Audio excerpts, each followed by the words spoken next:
Today in class 6 subject science, I will be explaining you the chapter material of daily use, that is clothes, which is our fourth chapter.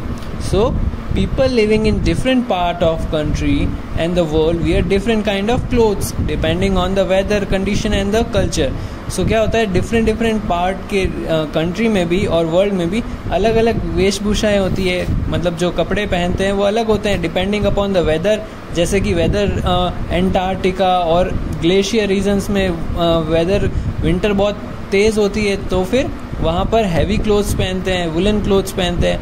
वहीं पर जहाँ पर बहुत ज़्यादा गर्मी पड़ती है जैसे कि राजस्थान, तो वहाँ पर लोग कॉटन क्लोथ्स पहनते हैं, right. And so clothes depends on the two things like weather conditions and the culture there. वहाँ का रीति रिवाज कल्चर कैसा है वैसी. We can identify a person's culture from the cloth worn by him, right. हम उसके कपड़ों द्वारा पहचान सकते हैं कि उसका कल्चर क्या है. Feel the material of the your uniform, shirt, pant, skirt, tie, belt and socks. So we have a school uniform. We can feel there by touching. We can feel and trace out which kind of cloth is that. You will find that all of these are made of different kind of material. वो सब जो कपड़े हैं अपने इन सब जो बता रखे हैं कपड़े, इन सब का डिफरेंट मटेरियल है. Some are soft, some are coarse. कुछ सॉफ्ट है, को बाकी सख्त हैं. Also your school uniform changes in different seasons. In winter you wear sweater, woolen pants, skirt, woolen blazer and woolen socks, right.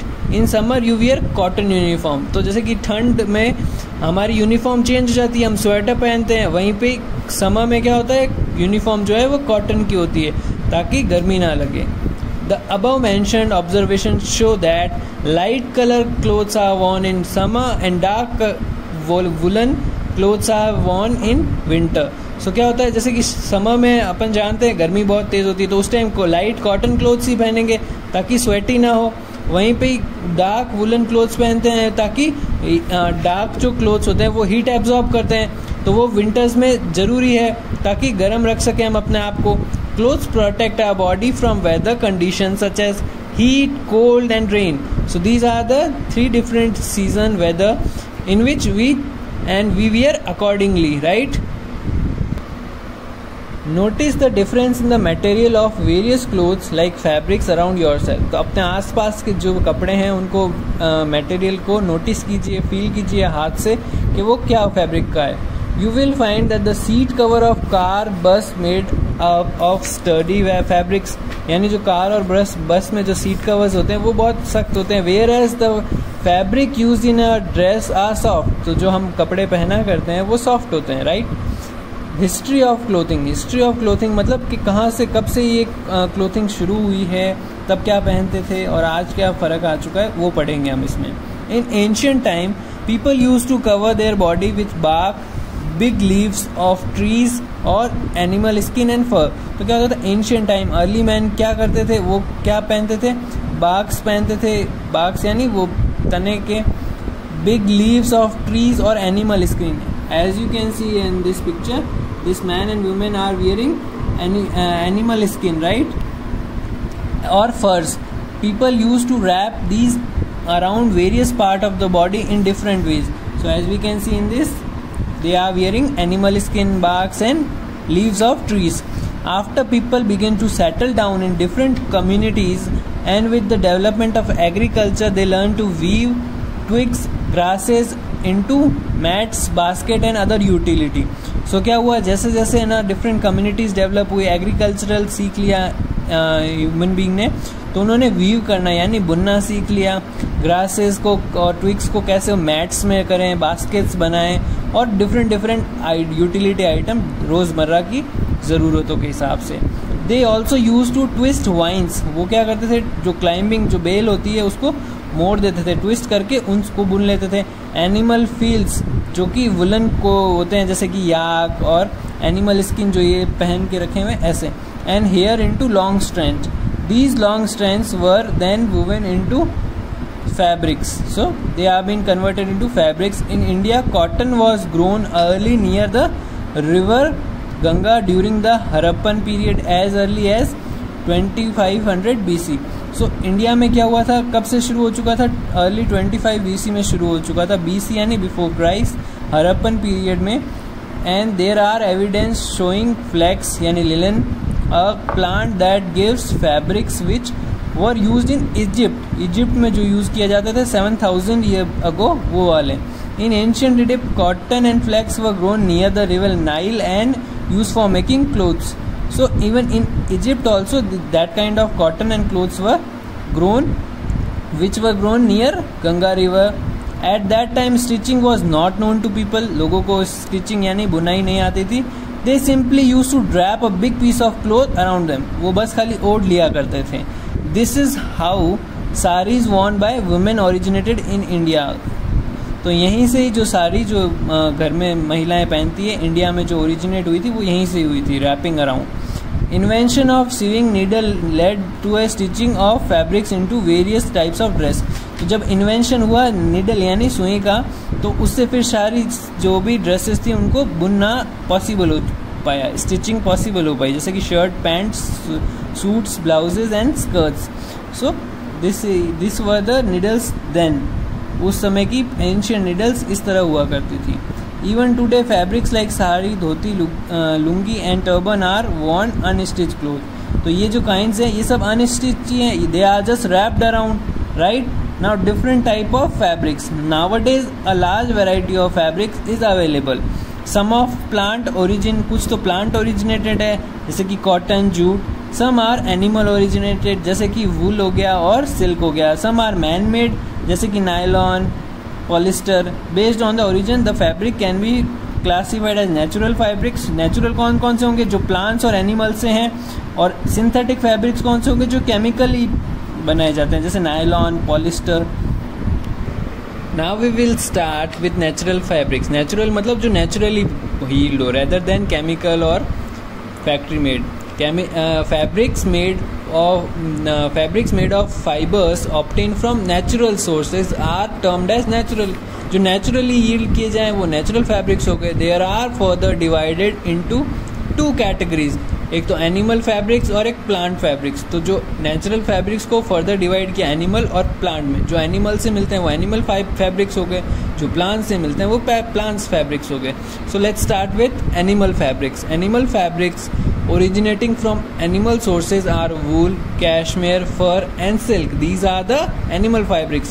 Wool is obtained from the fleece of sheep and the hair of yak, camel, alpaca, guanaca and visuna. Okay. Cashmere is a clothing fabric is obtained from Kashmiri goats. So here you can see different type of animal fur that are used. Like sheep we use, like silkworm we use for silk, yak hair and visuna. This is how visuna looks like. Fur of various animals such as rabbit, beaver, mink, muskrat is also used as clothing. ये सब भी इनके भी use किया जाता है. जैसे rabbit जो विंटर एरियाज़ में पाए जाते हैं, जो कि कोल्ड एरियाज़ में पाए जाते हैं, वहाँ वाले. Silk are obtained from silkworm, which is large white moth caterpillar. As you can see, these are the white caterpillars from which silk is obtained. Now plants fabrics. Fabrics originated from plants are plant fabrics, right? They are flax, rami, hemp, cotton and jute. So this is how they looks like. We all have seen cotton and jute in our daily life also. Coconut trees bear coconut fruit, which are used in their entirety. Coconut fibers are cleaned, smoothened and made into various dolls, toy with beads and colored thread to give them a decorative appearance. So we also use coconut. Okay, we use coconut beers. Okay, we use coconut fruit. So also for making dolls, toys with beads and colored thread. So now we will move, as we have studied the natural fibers, now we will move to the synthetic fibers. Synthetic fiber कौन से होते हैं? जो manufacture होते हैं factories में chemically. Fabrics manufactured in factories using chemicals are called synthetic fibers. They are also known as artificial fibers. For example, nylon, polyester, PVC and terylene. These all are the synthetic fiber that ये सब factories में बनाए जाते हैं rather than natural fibre जो कि plants और animals से लिए जाते थे. All fabrics are made of thread and yarn woven together. So fabrics क्या होते हैं, पहले उनकी थ्रेड बनाई जाती है और फिर उनको स्टिच किया जाता है. वूवन यानी सिला जाता है. थ्रेड ईच थ्रेड ऑफ और yarn is further made into still thinner strand जो कि फाइबर में कन्वर्टेड हो जाता है. And let us observe the activity this. So here you can see different things are being stitched from fibers. Now let's start with cotton. Here it is an activity that you have to read. Okay, next is cotton. Cotton plant is grown in field as an annual shrub. It grows best in warm weather. तो जो warm weather है cotton का plant होता है. Okay, it's a natural fiber. तो ये कहाँ होता है ज़्यादा, सबसे ज़्यादा जहाँ पर वार्म वेदर हो. It requires temperature ranging from 21 degree Celsius to 27 degree Celsius. Rainfall between कितनी होती है, 50 centimetres to 80 centimetre is required for its adequate growth. Black soil has the ability to retain moisture and it is best suited for the cultivation of cotton plant. So ये सब condition है जो कि ज़रूरी है कॉटन प्लांट को grow करने के लिए. टेम्परेचर इतना, rainfall and the soil quality. Okay, black soil which है जो कि क्या करती है, मॉइस्चर को एब्जॉर्ब करती है, ड्राई नहीं होती है जल्दी से. Cotton is grown abundance in the part of USA, Brazil, Egypt, Mexico, Sudan, Turkey and India. Here are the countries in which cotton is grown. इन India it is grown in Andhra Pradesh, Maharashtra, Haryana, Gujarat and Punjab. So India में कहाँ कहाँ होता है, इन states में Andhra Pradesh, Maharashtra, Haryana, Gujarat and Punjab. Every year during spring new cotton seed are planted. This is how cotton crops looks like. It has cottons here planted. The fruit of the cotton plant, cotton balls are about the size of lemon की size इतनी होती है. When the crop grows to maturity, the cotton ball burst open and seed with their fibers are harvested. This is how ginning of cotton happens. They harvest this cotton crop. Cotton is usually hand-picked from cotton balls. Fibers are then separated from the seeds by the process of ginning of cotton. So this is how ginning of cotton looks like. Now next is spinning of cotton yarn. The cotton fibers thus are now obtained are twisted to form the yarn. This process is known as spinning. Okay.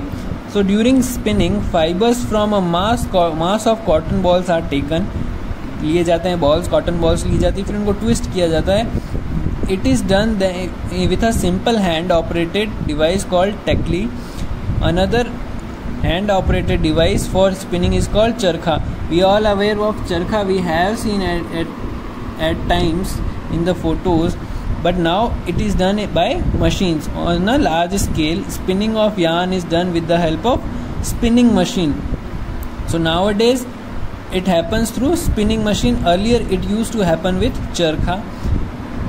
So now learn yarn to fabric. There are two main methods by which fabrics are made from yarn. One is weaving and other is knitting. Weaving is the process of arranging two yarns together. Weaving of fabrics from yarn is carried out a machine called looms. Looms are either hand operated like this or they are power operated like this. So in weaving process में क्या होता है, to yarns को arrange करते हैं, एक साथ जोड़ देते हैं यार्न्स को एक साथ. On a loom a fabric is produced by interlacing two sets of thread at a right angle. So 90 degree पे फैब्रिक्स को एक साथ ट्विस्ट कर देते हैं, अरेंज कर देते हैं. The process of weaving can be understood by performing activity 4.4. So here you can see this is how क्या होता है कि एक को दूसरे में ट्विस्ट करके फिक्स किया जाता है, राइट. सो इससे ये क्या होता है, एक साथ बंधे हुए होते हैं, जुड़ जाते हैं एक साथ, right. After weaving we will move to knitting. Recall how your mother makes sweater for you at home. बचपन में माता जी हमारी किस प्रकार हमारे लिए स्वेटर बनाती थी, याद है. You can look into this picture. This is how knitting is being done. Knitting is done either by hand or by machine. since knitting is done from a single yarn, if you pull a yarn from a sweater, the whole sweater get unraveled. So एक धागा अगर हम खींच ले तो वो पूरा sweater खुलता जाता है, राइट.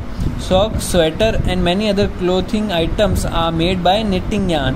उसमें क्या होता है, एक भी अगर थ्रेड को हम पुल करेंगे तो पूरा स्वेटर अनरिवेल्ड हो जाएगा. Now move to the next which is uses of cotton. It is used to make a variety of clothing material like cotton sari, shirt, bag, bed sheet, curtains and other upholstery item. Since it is very light and good absorbent, it is mainly used for making cloth for summer. Summer में पहनते हैं ताकि sweat absorb हो सके और air ही रहे. Cotton seeds left after separation of cotton fiber are used to produce cotton seed oil. So cotton seeds, अपन जब कॉटन बॉल्स निकाल लेते हैं तो जो कॉटन सीड बचता है उससे कॉटन सीड ऑयल बनाया जाता है. Cotton seed oil is refined and use like other vegetable oil for human consumption. It is edible.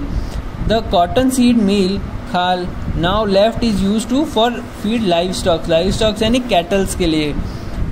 Now next is another natural fibre which is jute. Jute is obtained from the stem of jute plant.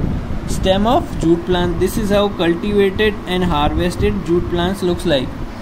Next is it is rainy season crop and grow best in warm and humid weather. So ये क्या होता है, warm और जहाँ पर बारिश खूब होती है वहाँ पर काफ़ी अच्छा उगता है. Almost 85% of world's jute cultivation is done in Ganga Delta. It is cultivated in Bangladesh, China, Myanmar, Nepal, Pakistan, Thailand and India. In India, jute is mainly grown in Bihar, Assam, Odisha, Andhra Pradesh and West Bengal. So in India, these following states grows jute. Jute is world's cheapest natural fiber.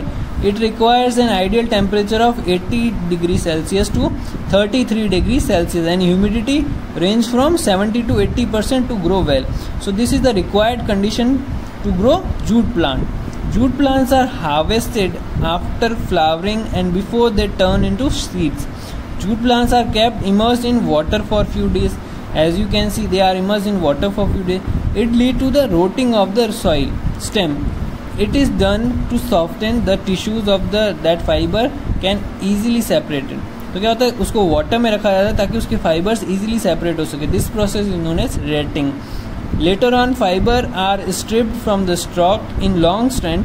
उनको खींच लिया जाता है, long strand washed धोए जाते हैं, dried यानी सुखाए जाते हैं and then woven into fabrics. और फिर उन्हें फैब्रिक्स में बुन लिया जाता है. Now next is use of jute. So what are the uses of jute? Jute is known to have a wide range of uses. It is the second most important natural fiber after cotton. It is used to make cloth for wrapping bales of raw cotton.